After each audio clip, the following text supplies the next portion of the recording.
Welcome back to Daily English Confidence.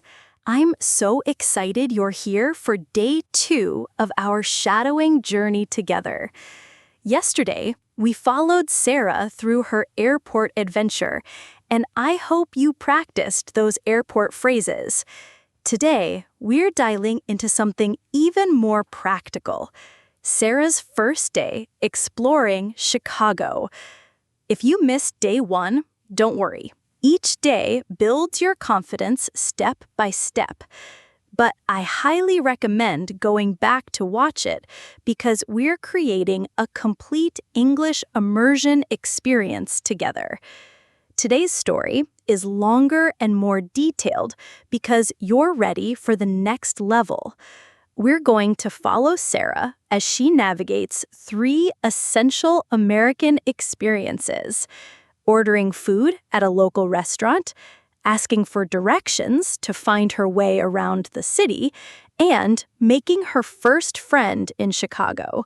These are the exact situations you face every day living in America, and by the end of today's practice, you'll have the vocabulary and confidence to handle them naturally.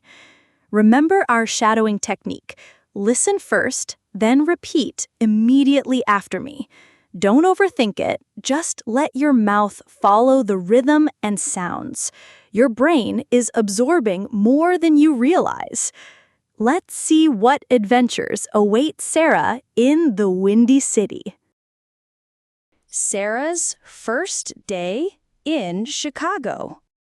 I wake up in my small Chicago apartment feeling both excited and overwhelmed. Yesterday's flight feels like a dream, but now I'm really here, in America, in Chicago, starting my new life. My stomach is growling loudly, reminding me that I haven't eaten since the airplane meal yesterday. I grab my phone and search for best breakfast near me. The results show dozens of options, but one catches my eye: Lou's Diner, Chicago's best pancakes since 1952. The photos look amazing, and it's only 3 blocks away. Perfect for my first American breakfast. I get dressed quickly, grab my purse and keys, and head out into the bustling Chicago streets. The city is already alive with people rushing to work, cars honking, and the distant sound of the L train rumbling overhead. Everything feels so different from home, but there's an energy here that makes me smile. When I reach Lou's Diner, I pause outside for a moment. Through the window, I can see families eating together, business people reading newspapers over coffee, and waitresses moving quickly between tables with steaming plates of food. This is it, my first real American dining experience. I take a deep breath and push open the door. A bell chimes above my head, and immediately a cheerful voice calls out, "Morning, honey. Sit anywhere you'd like." I choose a booth by the window and sit down nervously. Within seconds, a waitress with short gray hair and a warm smile approaches my table. Her name tag reads Betty. "First time at Lowe's?" she asks, setting down a menu and a glass of water. "First time anywhere in Chicago, actually. I just moved here from overseas." "Well, welcome to the neighborhood," Betty says genuinely. "You picked the right place for your first Chicago breakfast. Our pancakes are famous around here. Can I start you off with some coffee?" "Yes, please. Just black coffee is fine." Betty pours steaming coffee from a glass pot and sets it in front of me. "Take your time looking at the menu, sweetie. I'll be right back to take your order." I open the menu and immediately feel overwhelmed. There are so many options: different types of eggs, various pancakes, waffles, omelets, and dishes I've never heard of before. What's a skillet? What does over easy mean? I start to panic a little. Betty returns with her notepad ready. "Know what you'd like, hun?" I hesitate. "I'm sorry, but I'm not familiar with some of these terms. What does over easy mean?" "Oh, that's how we cook the eggs," Betty explains patiently. Over easy means the white is cooked, but the yolk is still runny. Over medium is when the yolk is partially runny, and over hard means the yolk is completely cooked. Which sounds good to you? Over medium sounds perfect. Great choice. And what would you like with your eggs? I scan the menu again. Could I have the blueberry pancakes and maybe some bacon? Absolutely. How many pancakes? 2 or 3? 2, please. Perfect. That'll be right out. Betty starts to walk away, then turns back. And don't worry about not knowing the terms. We get folks from all over the world in here. You're doing great. Her kindness makes me feel so much better.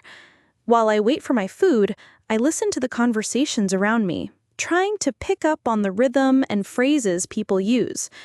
I hear someone order the usual, another person ask for wheat toast instead of white, and a man request extra crispy bacon. When Betty brings my breakfast, it's enormous. The pancakes are fluffy and golden, covered with fresh blueberries and a dollop of butter. The eggs are cooked exactly right, and the bacon is perfectly crispy. This looks incredible, I tell Betty. Enjoy, honey. Let me know if you need anything else. The food is delicious, but I can't finish everything. The portions are much larger than I expected. When Betty comes to check on me, I feel embarrassed about the food left on my plate. Everything okay, sweetie? You didn't finish. Oh, the food is wonderful. It's just the portions are so big. I'm not used to eating this much for breakfast. Betty laughs warmly. That's very American of us. We like our big portions. Would you like a to-go box for the rest? A to-go box? A container to take the leftover food home with you. Oh, yes, that would be great. Thank you. After paying my bill and leaving a tip, something else I'm still learning about, I step back onto the street with my leftover pancakes in a styrofoam container. Now I need to find the Chicago Public Library. I want to get a library card and maybe use their computers to set up some job interviews. I pull out my phone to check the directions, but the battery is dead. Great. I look around and spot a young woman about my age walking a small dog. She looks friendly and approachable. "Excuse me," I call out politely. "I'm sorry to bother you, but could you help me with directions?" She stops and smiles. "Of course. Where are you trying to go?" "The Chicago Public Library, the main branch downtown." "Oh, that's easy. You're actually pretty close. See that street over there?" She points down the block. "That's State Street. Walk down State for about 6 blocks until you hit Washington Street, then turn left.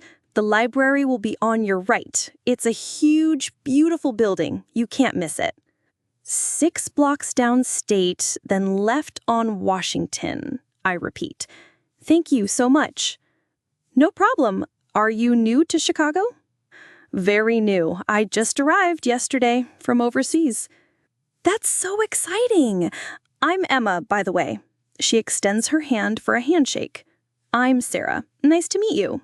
"Where are you from originally?" I tell her about my home country and my new job in Chicago. Emma listens with genuine interest. "That's amazing that you moved here for work. What kind of job?" "I'm going to be working at a marketing firm downtown. I start next week, so I'm trying to get familiar with the city first." "That's smart. Chicago can be overwhelming at first, but it's an incredible city once you get to know it." Emma pauses, then adds, "Hey, I know this might sound forward, but would you like to grab coffee sometime this week? I could show you around some of my favorite neighborhoods." I'm surprised by her friendliness, but thrilled. "I'd love that. That's so kind of you to offer." "Great. Here, let me give you my number." Emma pulls out her phone. "What's your number?" We exchange contact information, and Emma saves my number under Sarah, new to Chicago. I'll text you later today and we can figure out a good time to meet up, Emma says. In the meantime, enjoy exploring. The library is beautiful. You'll love it. Thank you so much, Emma. This really means a lot to me. Of course! Chicago people are friendly. You'll see. Welcome to Chicago. As Emma walks away with her dog, I feel a warm feeling in my chest. I've been in Chicago for less than 24 hours, and I've already had a wonderful breakfast and made my first friend. Maybe this new adventure is going to be even better than I imagined. I start walking down State Street, following Emma's directions. The city bustles around me, but I don't feel as overwhelmed as I did this morning. I'm beginning to see that Chicago isn't just a big, scary city. It's full of kind people like Betty and Emma, who are willing to help a newcomer find her way. 6 blocks later, I turn left on Washington Street, and there it is, the Chicago Public Library, just as Emma described. It's a magnificent building with beautiful architecture that takes my breath away. As I climb the steps to enter, I realize that each small interaction today has made me feel more confident in communicating in English and more at home in this new city.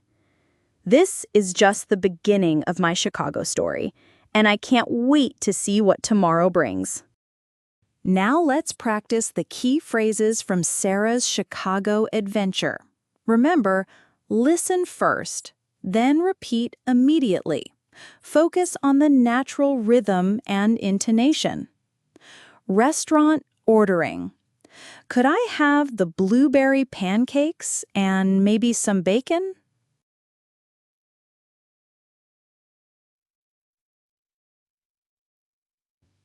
How many pancakes? 2 or 3?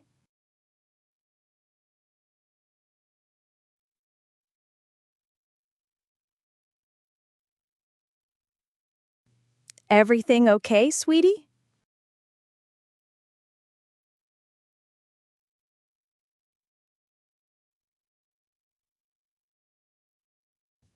Asking for directions. Excuse me, I'm sorry to bother you, but could you help me with directions?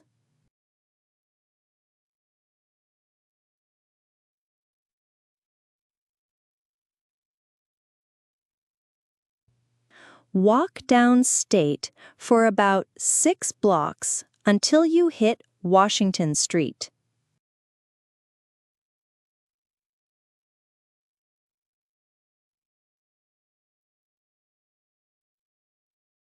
Making friends. That's so exciting. I'm Emma, by the way.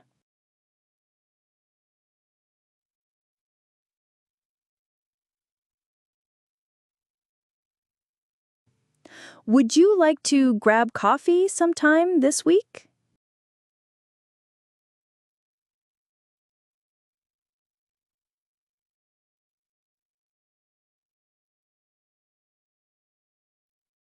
Excellent! You're getting the hang of natural American conversation patterns. Restaurant vocabulary. To-go box. Container for leftover food. Over easy, medium, hard. Ways to cook eggs. The usual, your regular order.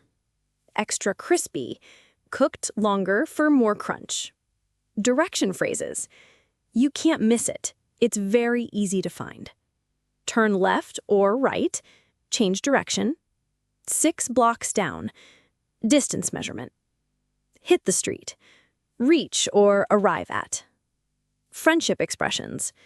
That sounds forward, might seem too direct. Grab coffee, meet for coffee casually. Show you around, give you a tour. Let me give you my number. Exchange contact info. Amazing work completing day 2. Sarah's Chicago adventure shows us that being brave enough to ask questions and start conversations opens doors to wonderful experiences and friendships. Notice how Sarah didn't let her uncertainty stop her. She asked Betty about the menu terms, approached Emma for directions, and was open to making a new friend. This is exactly the mindset that will make your English journey successful. Tomorrow, we're following Sarah to her first day at work. Office conversations, meeting colleagues, and navigating workplace culture. You'll learn professional English that will boost your confidence in any work environment. Don't forget to hit subscribe and turn on notifications. Our 30-day journey is building your English confidence step by step, and you won't want to miss a single day. Share today's video with someone who's also navigating life in America. Learning together makes the journey more enjoyable and effective.